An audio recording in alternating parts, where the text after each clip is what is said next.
In continuation with last class మనం last 7th question discuss చేస్తున్నప్పుడు cut అయ్యింది. So 7th క్వశ్చన్లో మనం ఏం డిస్కస్ చేసినాం, ఒక కంపెనీ ఉంది, ఆ 4 బేసెస్ స్టార్ట్ చేసింది, 44 బస్సెస్ ఇప్పుడు రన్ చేస్తుంది, 5 రూట్స్లో వెళ్తుంటుంది, 24 ఒక ఇన్సెంటివ్ స్కీమ్ ఉంది, 24 అవర్స్ స్కీమ్, ఈ 24 అవర్స్ స్కీమ్ కింద టికెట్ తీసుకుంటే ఎక్కడికైనా వెళ్ళి రావచ్చు. అండ్ ఒక ఈ ఇన్సెంటివ్ ప్లాన్ని డిస్కస్ చేస్తున్నప్పుడు వాళ్ళు ఫంక్షనల్ డివిజన్ వాళ్ళు రిపోర్ట్స్ రెడీ చేసి హయ్యర్ మేనేజ్మెంట్ వరకు పంపించినారు. హయ్యర్ మేనేజ్మెంట్ వాళ్ళు దాన్ని యాడిస్టిక్గా యూజ్ చేసి హెల్ప్ఫుల్ పడుతుంది నెక్స్ట్ ఇయర్కి అని చెప్తున్నాము. సో ఇక్కడ వరకు కంటిన్యూ చేసినాం, ఇక్కడ నుంచి కంటిన్యూ చేస్తున్నాం లాస్ట్ క్వశ్చన్ లాస్ట్ వీడియోలో. Now budgeted income statement. Revenue వచ్చేసి బడ్జెట్ ప్రకారం ఎంత ఉంది, 1,13,800 అవుతుంది అని మనం అనుకున్నాము. రెవెన్యూ అంత వస్తుంది అనుకున్నాము. దానికి సంబంధించి కాస్ట్ ఇవి ఉంటాయని చెప్పుకున్నాము. ఏది direct material, direct labour, variable overheads, తర్వాత operating overheads, marketing and administrations. So profit ఎంత వస్తుంది అనుకున్నాము, 23,200 వస్తుంది అనుకున్నాము మనం అనుకునేది. Current year income statement revenue వచ్చేసి 93,000 అండ్ కాస్ట్ వచ్చేసి 19,600, 37,700. మనకు లాస్ అల్టిమేట్గా లాస్ వచ్చింది. మనమేమో ప్రాఫిట్ ఏమో 23,200 ప్రాఫిట్ వస్తుంది అనుకుంటే 250 రూపీస్ లాస్ వచ్చింది. నౌ టేబుల్ 2 అదర్ ఇన్ఫర్మేషన్, అంటే ఈ టేబుల్ 2కి సంబంధించి అదర్ ఇన్ఫర్మేషన్ అంటే 250 రూపీస్ లాస్ వచ్చింది కదా, ఆ లాస్కి సంబంధించి కొంత ఇన్ఫర్మేషన్ని ప్రొవైడ్ చేస్తున్నారు. ఏమంటున్నారు ఇన్ఫర్మేషన్ని, సర్ప్రైజ్, మీరు సర్ప్రైజ్ అయినారు. ఎందుకు, బడ్జెట్ ఏమో ప్రాఫిట్ ఉంది, యాక్చువల్ ఏమో లాస్ వచ్చింది, దానికి సర్ప్రైజ్ అయినారు కదా కరెంట్ ఇయర్కి. ఆ సర్ప్రైజ్కి సంబంధించిన రీజన్స్ని చెప్తున్నారు. Actual results are not up to the market. Actual results were showing adverse performance in comparison with the budgeted figures. So manager of GBTL were upset about the they did not receive the bonus. Mr. Maggie tour managers of route number 3. So దీనివల్ల managers ఎవరైతే ఉంటారో వాళ్ళకి bonus అనేది రాలేదు. We last 2 months. అతను bonus రాలేదన్న బాధ, ఇంకేమేమి ఉంటాయి కదా, ఫ్రస్ట్రేషన్, స్ట్రెస్ అవన్నీ ఫీల్ అయ్యి ఎందుకు రాలేదంటే అని ఒక టోన్ మార్చి చెప్తున్నాడు. ఎందుకు రాలేదంట, సార్ ఈ last 2 months revenue and fuel are almost double. Last 2 monthsలో రెవెన్యూ బాగా రాలేదు, ఎందుకంటే ఫ్యూయల్ కాస్ట్ ఏమో పెరిగిపోయింది. And we did our best, this circumstances were beyond our control and we should not penalise. So revenue తగ్గిపోవడానికి గల రావడం, ఫ్యూయల్ ప్రైసెస్ అనేది బాగా పెరిగింది, దాది మా చేతిలో లేదు కదా, మేము దానికి ఎందుకు పెనలైజ్ కావాలని అతను క్వశ్చన్ చేసినాడు. తర్వాత ఇన్ సపోర్ట్ హర్ స్టేట్మెంట్, ఆ సపోర్ట్ చేసుకుంటా mister Maggie provide the following additional information. ఏమన్నారు, rain in common in northern region but the past year set records in number. In July expected 1577 mm and received 1181 mm. So అనుకున్న దానికంటే వర్షాలు ఎక్కువ పడినాయి. So అది uncontrollable factor. Petrol price increase అయింది, uncontrollable factor. అంటే వీళ్ళ చేతిలో ఏం లేదు, వీళ్ళ చేతిలో లేని దానికి వీళ్ళు పెనలైజ్ కాకూడదు అనేది అతని యొక్క ఇంటెన్షన్. నెక్స్ట్ ఆగస్ట్లో యావరేజ్ ఎక్స్పెక్ట్ చేసినది 990 రైన్, బట్ 1500 రైన్ వచ్చింది.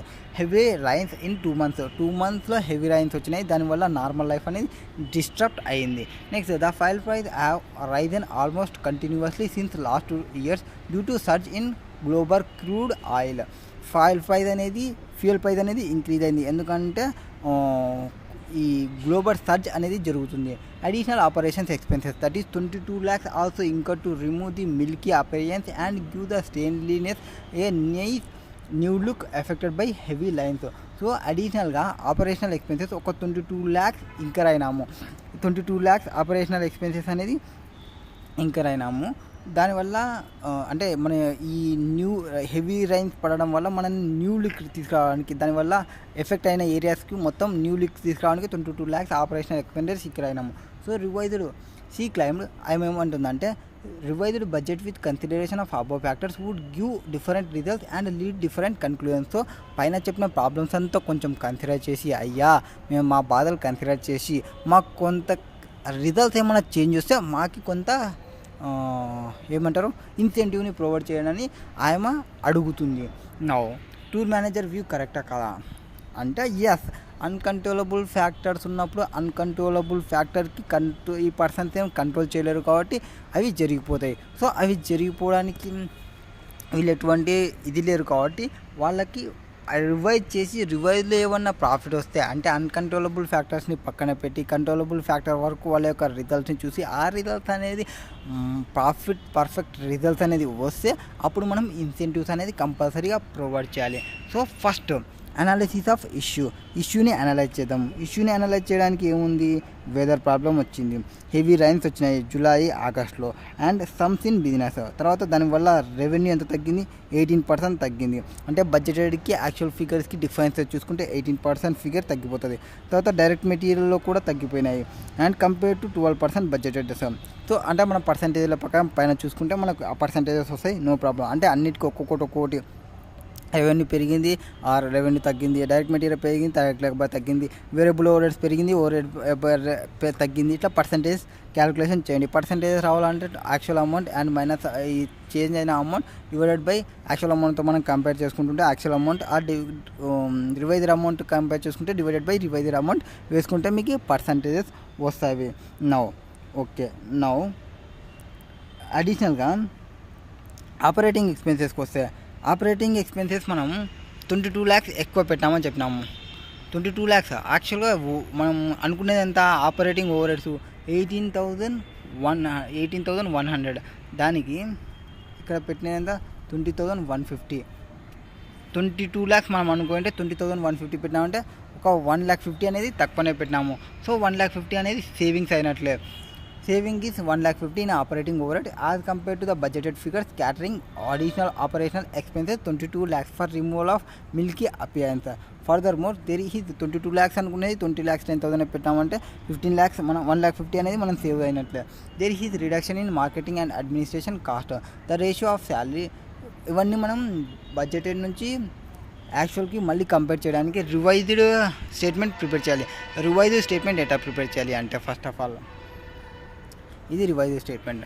మనకి పైన బడ్జెటెడ్ ఫిగర్ 12 monthsకి ఇచ్చినారు, రివైజ్ స్టేట్మెంట్ ఇంకోటి యాక్చువల్ స్టేట్మెంట్ 12 monthsకి ఇచ్చినారు. 12 monthsకి వచ్చినది 12 monthsకి ఇచ్చినారు. బట్ మనం ఏం చేయాలంటే 12 months కాకుండా 2 monthsకి ప్రాబ్లమ్స్ ఉన్నాయి కాబట్టి 2 months మీన్స్ 2 months తీసేస్తే 10 monthsకి యాక్చువల్ 10 monthsకి బడ్జెటెడ్ కంపేర్ చేయండి. అప్పుడు మనకి ప్రాఫిట్ వస్తుందా లాస్ వస్తుందా అంటే, ఫస్ట్ ఇక్కడ ఏముంది, సేల్స్ ఎంత ఇచ్చినారు, 1,30,000. సో ఎంత అవుతుంది అనుకున్నాము, 1,13,800. సో ఇది 12 monthsకి అనుకున్నాము. బట్ 2 months అనేది కండిషన్ పడలేదు, ఇది 12 monthsకి అనుకున్నాము. ఇంటూ 10 monthsకి కంపేర్ చేయండి, అప్పుడు మీకు రెవెన్యూ ఎంత అనేది వస్తుంది. నెక్స్ట్ డైరెక్ట్ మెటీరియల్ ఏదానికి సంబంధించి ఉంటుంది, సేల్స్ సంబంధించి ఉంటుంది. ఎందుకంటే సేల్స్ని బేస్ చేసుకుని మనం మెటీరియల్ని పర్చేస్ చేయాల్సి వస్తుంది. సో యాక్చువల్గా మనం ఎంత ఉంది ఇక్కడ మెటీరియల్, మనం 19,600 అనేది ఈ బడ్జెట్కి ఫస్ట్ మనం అనుకునేది. సో 113,800 బడ్జెట్ ఇది మెటీరియల్ ఎంత అనుకునేది,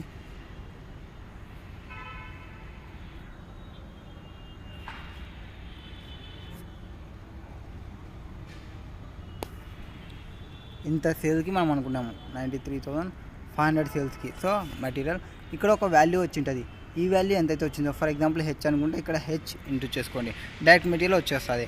నెక్స్ట్ డైరెక్ట్ లేబర్ ఏమి, మొత్తం మనం అనుకునేది డైరెక్ట్ లేబర్ మనము ఎంతమంది ఆపరేటర్స్ అనేది మనకు ముందనే తెలుసు లేబర్కు. సో మనం బడ్జెట్తోనే చూసుకోవాలి. అప్పుడు 40,500. ఇది ఎంతమంది ఎంత టర్న్ ఓవర్ కనుక్కున్నాము, 113,800కే మనం అనుకున్నాము. బట్ యాక్చువల్ టర్న్ ఓవర్ ఎంత ఇక్కడ మనం కనుక్కునేది హెచ్. నెక్స్ట్ వేరియబుల్ ఓవర్హెడ్స్ ఏదాన్ని బేస్ చేసుకుని ఉంటాయి మొత్తంకి, వేరియబుల్ ఓవర్హెడ్స్ వచ్చేసి యాక్చువల్గా మనం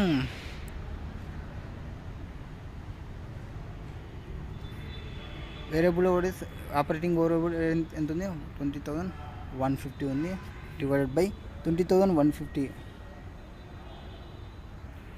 వేరియబుల్ ఓవర్హెడ్స్ ఇచ్చేసినాం కదా, 7,700. ఇవి ఎంత సేల్స్కి, మనం 113,800 సేల్స్కి. బట్ యాక్చువల్ సేల్స్ ఎంత హెచ్, మనకి పైన ఎంత అయితే ఫస్ట్ క్యాలిక్యులేట్ చేస్తామో అది. నెక్స్ట్ వేరియబుల్ ఓవర్హెడ్స్ తర్వాత ఆపరేటింగ్ ఓవర్హెడ్స్ ఎంత ఉన్నాయి, 20,150. ఇది ఫిక్స్డ్ అంటే యాక్చువల్తోనే చూసుకోండి, దట్ ఈస్ 20,150 మనం అనుకునేది. బట్ ఇది ఎంతకు అనుకున్నాము, 93,500 సేల్స్కి అనుకున్నాము. బట్ ఇప్పుడు సేల్స్ ఎంత, యాక్చువల్ సేల్స్ అనేది డిఫరెంట్, అది సేల్స్. తర్వాత మార్కెటింగ్ అండ్ ఎక్స్పెండిచర్ ఎంతైతే మనం పెడతామో బడ్జెట్కి ఎంతైతే పెడతాం అనుకున్నామో అంతనే పెట్టేస్తాము. నెక్స్ట్ దాంట్లో ఏమి చేంజ్ రాదు. సో అవన్నీ చేంజ్ చేసుకుంటే మనకి 94,833 అది హెచ్ వాల్యూ, 94,833. మిగతావంతా క్యాలిక్యులేషన్ చేసి మీకు ఈ వాల్యూ వస్తుంది. ఇప్పుడు ప్రాఫిట్ ఎంత వచ్చింది? 3,787 ప్రాఫిట్ వచ్చింది. అంటే యాక్చువల్ మీరు మీ కంట్రోల్తో చూసుకుంటే మీకు ప్రాఫిట్ ఉంది. సో పైన చెప్పిన దాని ప్రకారం 10 months రెవెన్యూ వచ్చేసి 10 months తీసుకుంటాము. నెక్స్ట్ యాక్చువల్ ప్రైస్తో తీసుకుంటాము. ఏవి డైరెక్ట్ మెటీరియల్స్ అనేది యాక్చువల్ ప్రైస్ లెవెల్తో తీసుకుంటాము, డైరెక్ట్ మెటీరియల్కి సంబంధించినది. Next revised profit has come down 4% as against the total profit margin 20%. Total profit margins, మనకి ప్రాఫిట్ మార్జిన్స్ కావాలంటే, పర్సంటేజెస్ కావాలంటే ఇక్కడ ప్రాఫిట్స్ ఉన్నాయి అండ్ సేల్స్ ఉన్నాయి. వీటి రేషియో తీసుకోవడం, ఇక్కడ ప్రాఫిట్స్ ఉన్నాయి, ఇక్కడ సేల్స్ ఉన్నాయి. వీటి రేషియో తీసుకొని ఎంతైతే మనం ఉన్నామో ఇప్పుడు యాక్చువల్గా ఎంత వచ్చినాము అనేది చూసుకోండి. ఇక్కడ ఒక రేషియో వస్తుంది. సో 4% అనేది టోటల్ ప్రాఫిట్ మార్జిన్ 20%కి వస్తుంది. This is clear that indicates, ఏమి ఇండికేట్ చేస్తుంది దీన్ని, వీళ్ళని పనిష్మెంట్ ఏదైతే చేస్తున్నామో ఎంప్లాయీస్ని for the reason where they is a beyond their control, వాళ్ళ కంట్రోల్లో లేని దానికి వాళ్ళని పనిష్మెంట్ చేస్తున్నట్టు. It will punish employees for the reason for which beyond their control. GBTCL is not too far away. So ఇది అవే కరెక్ట్ కాదు. Revised profit margin తీసుకోండి. There is at least some bonus may be considered to be awarded to the employees. So ఎంప్లాయీస్కి కనీసం కొంత incentives, bonus అన్న provide చేయాలి, which may create more employee royalty and may be beneficial for long term. So long టర్మ్లో beneficial ఉంటుంది. Further continuous monitoring budget performance. దీన్ని budgets ఏవైతే వేస్తామో అది కంటిన్యూగా మానిటర్ చేసుకుంటూ పోవాలి, అచీవ్మెంట్స్కి కానీ ఫెయిల్యూర్కి కానీ, అంతేకాని ఒకసారి పెట్టి కాదు. GBTL is essential to overcome this situation. This help to identify where revisions are required in the budget to account changing conditions. So conditions change అవుతుంటే ఆ కండిషన్ చేంజ్ అయిన దాని ప్రకారం బడ్జెట్ని ప్రిపేర్ చేయాలి. అంతేకాని నేను బడ్జెట్ ఒకటి ప్రిపేర్ చేసి నేను మోనార్క్ని నేను ఇట్నే ఫాలో అవుతాను, నేను మోనార్క్ని ఇట్నే ఫాలో అవుతాను, అట్లా కాదు సార్, అట్లా జరగదు సార్ అని చెప్పడమే. Next manager the efficiency of effective monitoring. Effective monitoring means budget performance in the managers should provide accurate, relevant, actionable information on time to appropriate management level so that budgets can give a realistic target to measure the performance. It is also important to note that at the time of revising the బడ్జెట్ని revise చేసుకునేటప్పుడు the primary budget as well as the past information should not be ignored as a basis for preparing all budgets. నువ్వు revise చేసినంత మాత్రాన old ఇన్ఫర్మేషన్ని పక్కన పాడేయకూడదు. అది మనకి main data, అదే మనకి బేసిక్ ఆల్ బడ్జెట్ని ప్రిపేర్ చేయడానికి. That is question number 7th. Now question number 8. What is there in question number 8? The board of directors meeting Toyota Motors Limited, a car manufacturing company, is to be scheduled to held in another 10 days. So car manufacturing company schedule ఎన్ని డేస్కి ఇచ్చింది? 10 daysకి ఇచ్చింది. One of the item has per agenda to be discuss in the meeting in the present budgeting system of the company. Your organisation is at present using budgets for control which are prepared mostly on traditional బేసిస్తో. వాళ్ళ budgets ఎట్టున్నాయి? Traditional బేసిస్ని base చేసుకొని బడ్జెట్ని prepare చేస్తున్నారు. Now the CEO of your company wants to propose the board to use beyond budget. So traditional నుంచి beyond బడ్జెటింగ్కి పోవాలనుకుంటున్నారు. Instead of traditional budgeting in the company on experimental basis. Therefore you are the management accountant. నువ్వెవరు? Management accountant. Has been asked as by your CEO to explore the possibilities of introducing beyond budgeting system in the company. So beyond బడ్జెటింగ్ని తీసుకొని రావడం వల్ల కంపెనీలో మనకి ఏం benefits ఉంటాయి, ఏం లిమిటేషన్స్ ఉంటాయి అనేది మనం చెప్పాలి. అండ్ ఫస్ట్ ట్రెడిషనల్ బడ్జెటింగ్ వద్దనుకోవడానికి ట్రెడిషనల్ బడ్జెటింగ్ ఒక లిమిటేషన్స్ ఏమన్నా అనేది చెప్పాలి.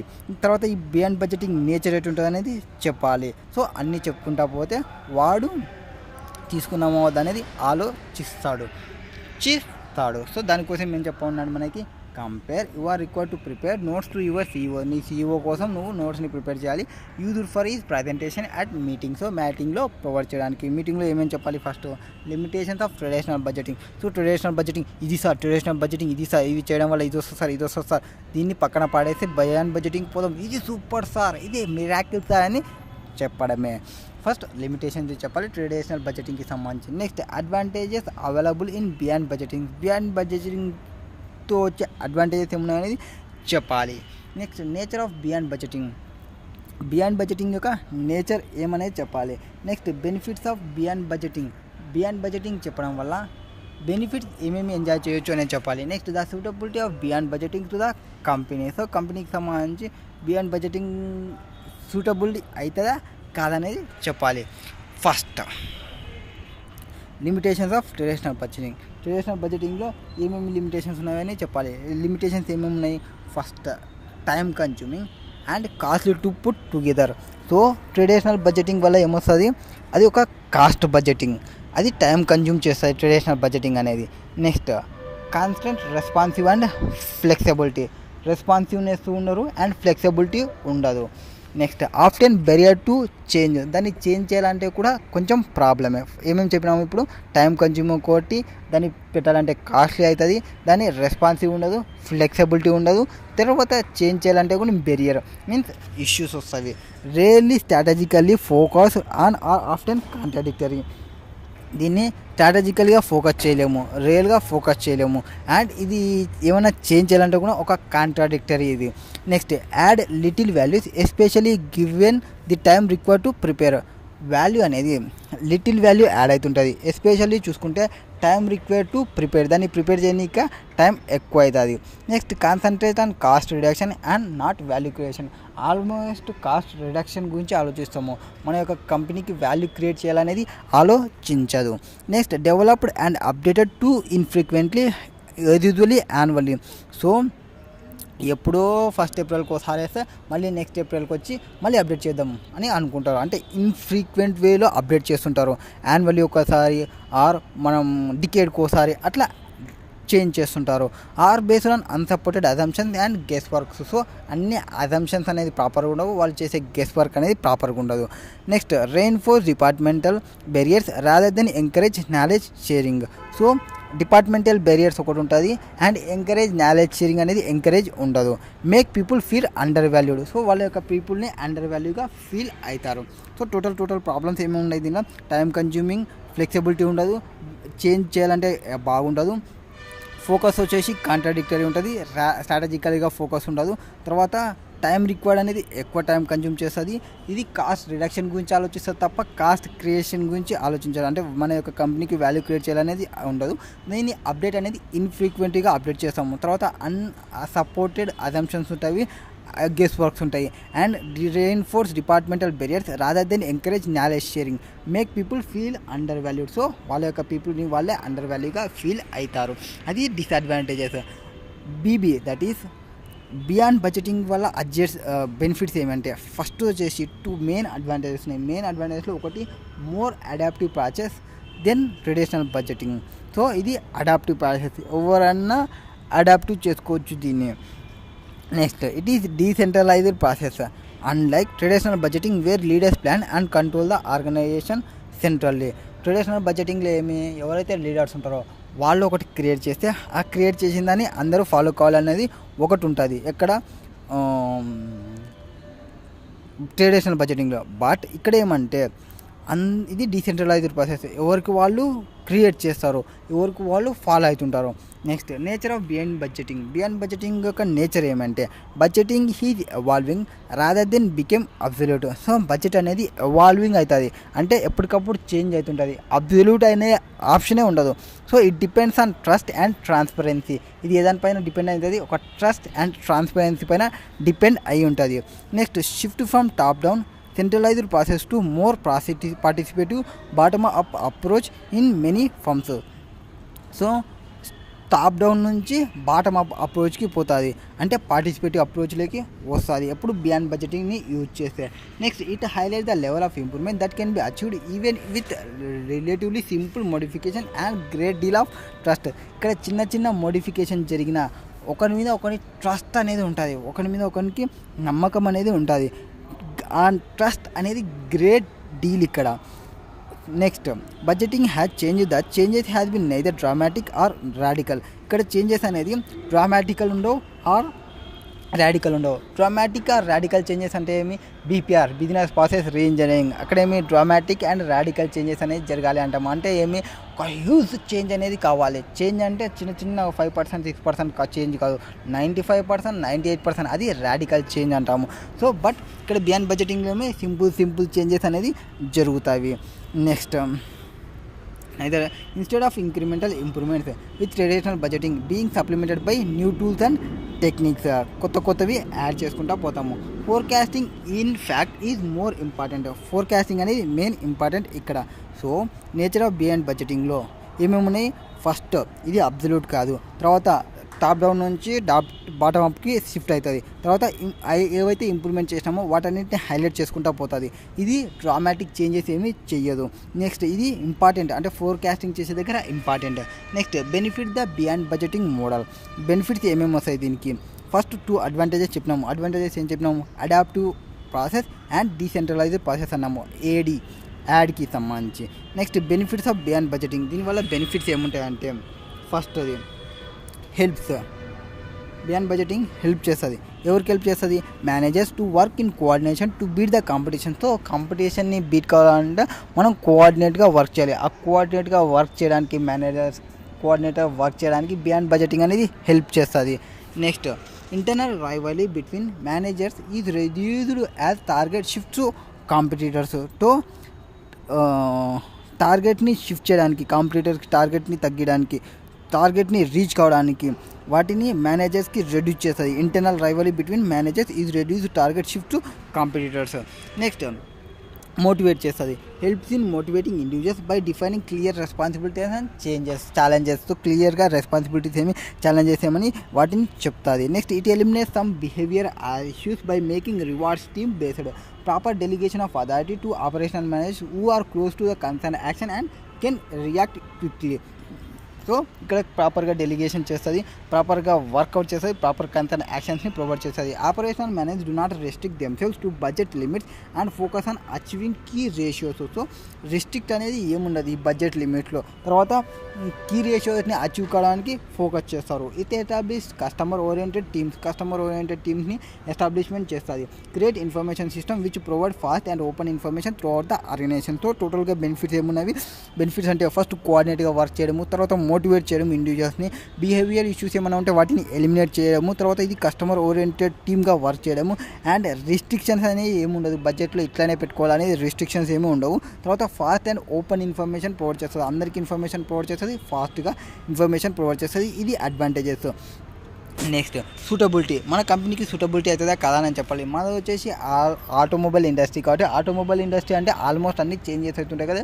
ఆ చేంజెస్ అవుతున్న దానికి ఎప్పుడో పెట్టుకునే దాన్ని రీచ్ అయితే, అంటే ఎప్పుడో పెట్టుకునేదంటే ట్రెడిషనల్ బడ్జెటింగ్, బియాండ్ బడ్జెటింగ్ అయితే ఎప్పటికప్పుడు చేంజ్ అయ్యేది. సో మన మార్కెట్ అనేది ఎప్పటికప్పుడు చేంజ్ అయ్యే మార్కెట్ కాబట్టి ఈ బియాండ్ బడ్జెటింగ్ అనేది మంచిగా సూట్ అవుతుందని చెప్తాము. That is since Kyoto motor limited he car manufacturing company and presently adapting traditional costing system. So ప్రజెంట్గా ఏది ఉంది, TDC ట్రెడిషనల్ కాస్ట్ మేనేజింగ్ సిస్టమ్ని ఫాలో అవుతుంది. More over automobile industry go through rapid changes. So it is in its business environment, so the company can definitely use beyond budgeting to improve the control system and beat the competition. Control system ni change చేయాలనుకున్నా, competition ని beat కావాలన్నా మనం beyond budgeting ని use చేయాలి. Beyond budgeting like and agile holistic approach based on self organisations. So beyond budgeting ఏమైతుంది, ఎక్కడ లై ఉంటుంది, ఏజ్లో లై ఉంటుంది, హోలిస్టిక్ అప్రోచ్ ఉంటుంది, సెల్ఫ్ ఆర్గనైజేషన్ అనేది ఉంటుంది. This will also help the managers to work close coordination with each other with motivation which in turn will beat the competition. So దీనివల్ల క్లోజ్గా కోఆర్డినేషన్ వర్కౌట్ చేయొచ్చు, మోటివేషన్ చేస్తుంది, కాంపిటీషన్ని బీట్ కావచ్చు.